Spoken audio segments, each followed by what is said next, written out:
Рада приветствовать всех любителей вязания. Сегодня хочу показать вам вот такой ажурный узор, ажурные веера, которые сочетаются с ромбами.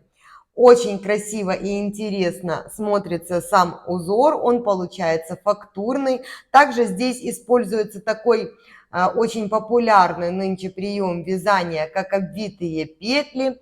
И сам узор выглядит очень интересно, как самостоятельный, то есть если полностью вещь связана таким узором, например, как эта футболка, также очень красиво можно будет оформить низ изделия, если это, к примеру, более теплый, там свитер какой-нибудь, кардиган, низ изделия, рукавчики, стоечку, тоже будет очень интересно и эффектно выглядеть.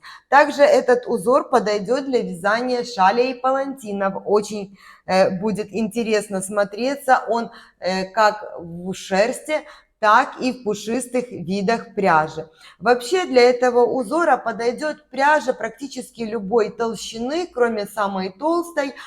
Приблизительно от 200 метров в 100 граммах, можно чуть толще даже брать пряжу, до самой тоненькой ниточки, приблизительно 500 метров в 100 граммах. Свой образец я вязала из пряжи хлопок лен. Здесь идет 250 метров в 100 граммах, и я вязала его на спицах номер 3,5. Теперь давайте просто его рассмотрим. Вот так он выглядит при вязании снизу вверх. Он формирует плавную такую нежную волну. Если вы захотите ее убрать, то есть изделие посадить на манжет, это можно сделать или с помощью широкого манжета, или же с помощью ВТО.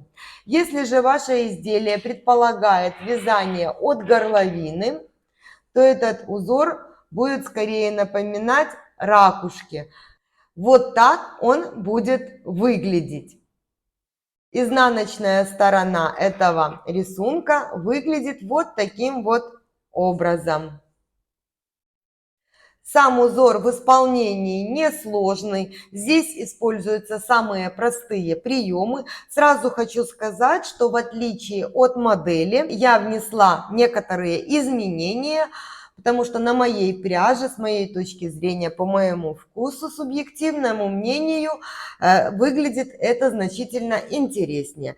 Итак, я лицевые петли внутри веера заменила на лицевые скрещенные и убрала один ряд изнаночных петель. Если же вы хотите точную копию, как на модели, тогда вы просто можете вязать по той же схеме, которую я прикреплю чуть позже.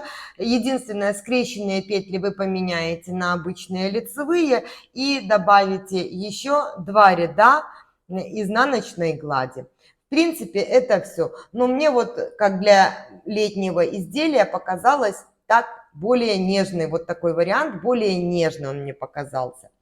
Итак, раппорт данного узора составляет 16 петель в ширину и 12 рядов в высоту. 12 это так, как вязала я. Если же вы будете прибавлять еще 2 ряда, то, соответственно, это будет уже 14 рядов. Вместе с вами я буду провязывать 2 раппорта узора, так как хочу показать вам все приемы, которые я использовала и как я их провязывала в данном образце. Я набрала 35 петель, 32 петли – это 2 раппорта узора, 1 петля симметрии и 2 кромочные. Получился образец немножечко великоватый, но, думаю, все вы увидите по окончанию вязания.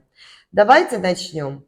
Первый ряд провязывается полностью изнаночными петлями. Установочный я также провязала изнаночными.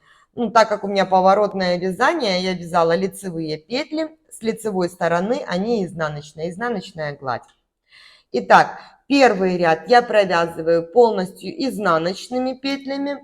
Второй ряд при поворотном вязании все петли провязываю лицевыми. И у меня получится 2 ряда изнаночной глади. Я думаю, лицевые и изнаночные петли каждый из вас может провязать самостоятельно, поэтому я эти два ряда провяжу за кадром и вместе с вами начну вязание с третьего ряда.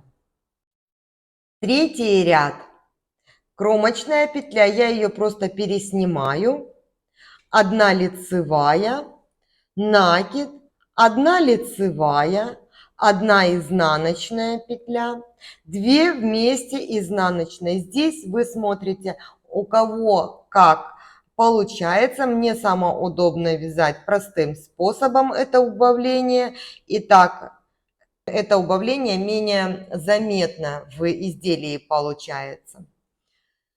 Дальше идет 1 лицевая скрещенная, 2 изнаночные петли, еще 1 лицевая скрещенная, 2 изнаночные и 3 лицевая скрещенная. Далее 1 изнаночная, 2 вместе изнаночной. Я провязываю так, чтобы это было менее заметно. Вы смотрите по своему способу вязания и по своей пряже. Далее идет 1 лицевая, накид. Я провязала 1 раппорт узора и повторяю. 1 лицевая, накид, 1 лицевая петля, 1 изнаночная, 2 вместе изнаночной, 1 лицевая скрещенная, 2 изнаночные петли, лицевая скрещенная, 2 изнаночные и 3 лицевая скрещенная. Далее идет 1 изнаночная петля, 2 вместе изнаночной, 1 лицевая и накид. Я провязала 2 раппорта узора, ряд заканчиваю лицевой петлей симметрии и кромочной. Часть второго ряда я провяжу вместе с вами, чтобы показать, как я провязываю изнаночную скрещенную петлю. Все остальное вяжется по рисунку в этом узоре. Накиды в четных рядах провязываются изнаночной петлей. Если же вы вяжете по кругу, то также провязываете все по рисунку, скрещенные петли провязываете скрещенными, накиды провязываете лицевой петлей. Итак, второй ряд. Кромочная петля, 1 изнаночная, накид провязываю изнаночной петлей, далее идет у меня еще 1 изнаночная, лицевая, еще 1 лицевая и изнаночная скрещенная.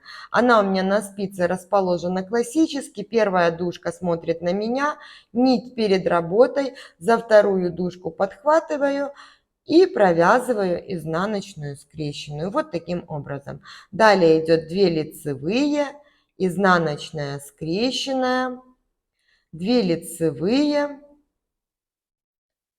1, 2 и еще 1 лицевая скрещенная. Когда полотно вы провяжете, эти петли будут просто видны очень хорошо, и вы не будете путаться. Если же вы их меняете на обычные лицевые петли, тогда вязание становится еще более простым. 2 лицевые петли, изнаночная, накид провязываю изнаночной, далее еще 1 изнаночная петля. И вот таким образом я провязываю до конца ряда. Пятый ряд. Кромочную я переснимаю и начинаю сразу вязать раппорт узора. 2 лицевые, накид, 1 лицевая петля, 2 изнаночные, лицевая скрещенная, 2 вместе изнаночной, лицевая скрещенная, 2 вместе изнаночной, лицевая скрещенная, 2 изнаночные петли, 1 лицевая, накид и 1 лицевая. Я провязала 1 раппорт узора. И повторяю.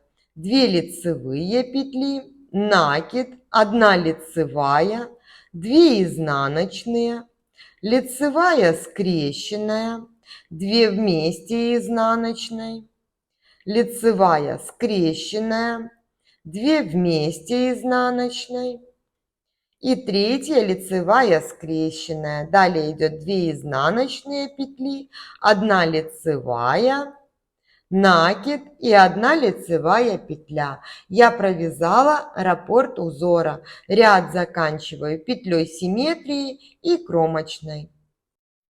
7 ряд начинается с убавления 3 петель вместе.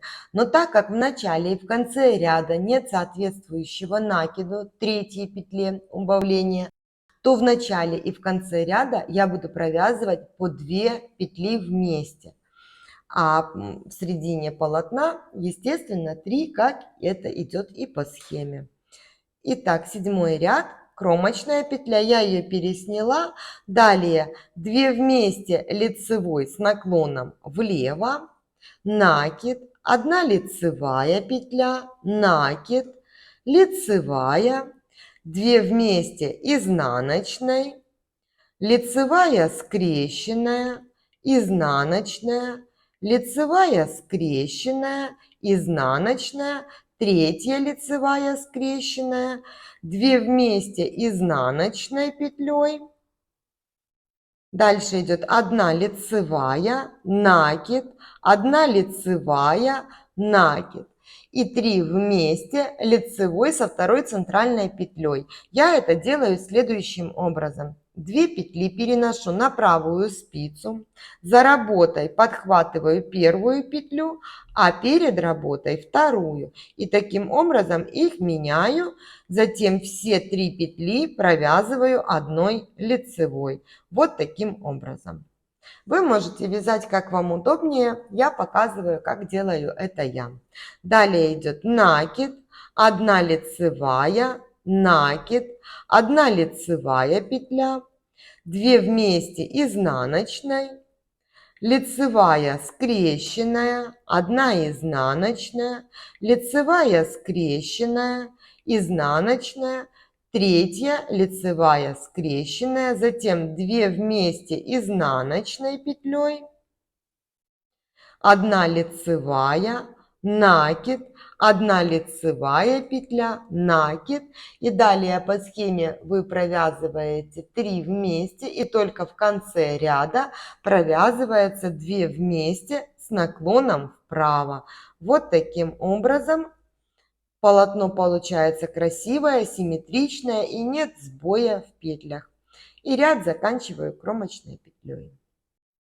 9 ряд. Кромочная петля и начинаю вязать раппорт узора. 1 лицевая, накид, 3 лицевые петли, накид, 2 вместе лицевой с наклоном влево, второй раз 2 вместе с наклоном влево, третий раз и четвертый раз 2 вместе лицевой с наклоном влево. 1 лицевая петля, накид, 3 лицевые, 2, 3, накид. Это я закончила 1 раппорт узора и повторяю. Лицевая, накид, 3 лицевые петли, накид, 2 вместе лицевой с наклоном влево 4 раза. Первый раз, второй раз 2 вместе, третий раз и четвертый раз 2 вместе лицевой с наклоном влево. Дальше идет 1 лицевая петля, накид, 3 лицевые и накид. Я закончила вязать раппорт узора. Ряд заканчиваю петлей симметрии и кромочной. 11 последний лицевой ряд этого узора. Кромочную переснимаю и начинаю вязать сразу раппорт узора. 2 лицевые, накид, 3 вместе лицевой со второй центральной петлей. Я первую и вторую петли меняю местами и провязываю все 3 вместе одной лицевой петлей. Далее накид, 1 лицевая. Теперь у меня обвитие вот этих 5 петель. Для этого между пятой и шестой петлей, вот здесь, не задевая никакую петельку, я продеваю спицу и вытаскиваю нить. У меня получается лицевая петля. Чтобы красиво ложилось обвитие, петли должны быть, первая петля должна расположена на спице быть классически, то есть первая дужка смотреть на меня. Если вы вяжете по кругу или классикой, у вас так она и будет расположена. Если нет, то обратите на это внимание и, как я, поменяйте ее расположение. Вот эту вытянутую петлю я тоже размещаю классически, то есть первая дужка, чтобы смотрела на меня вот таким вот образом. Далее вот петлю и вытянутую петли я провязываю их вместе одной лицевой петлей. Вот таким образом. И вот так оно выглядит. Далее провязываю оставшиеся 4 лицевые петли обычными лицевыми петлями. И вяжу по схеме. 1 лицевая, накид, 3 вместе лицевой со второй центральной петлей. Провязываю их вместе. Далее идет накид, 3 лицевые петли, накид и 3 вместе лицевой со второй центральной петлей. Вот так я это провязываю. Далее идет накид, 1 лицевая и вновь обвитие. Чтобы было мне удобнее, я сразу первую петлю меняю на классическое расположение. Между пятой и шестой продеваю спицу. Видите, ничего я не поддеваю, просто спица к спице касается. Вытаскиваю петельку и одеваю ее классически на левую спицу. Далее их провязываю вот таким образом одной лицевой петлей. Все, обвитие выполнено. Провязываю 4 оставшиеся лицевые любым способом, и здесь уже не важно расположение петель. И продолжаю вязать по схеме. 1 лицевая, накид, 3 вместе лицевой со второй центральной петлей. Провязываю их вместе, накид и 1 лицевая. Я закончила вязать раппорт узора, ряд заканчиваю петлей симметрии и кромочной. И вот веера или же ракушки, вот так они выглядят. И так выглядят эти петельки. Вот их изнаночная сторона, они будут выглядеть вот таким вот образом. Надеюсь, узор вам понравился, и вы обязательно что-нибудь с ним свяжете. Всем легких петелек и красивых изделий. До встречи на канале!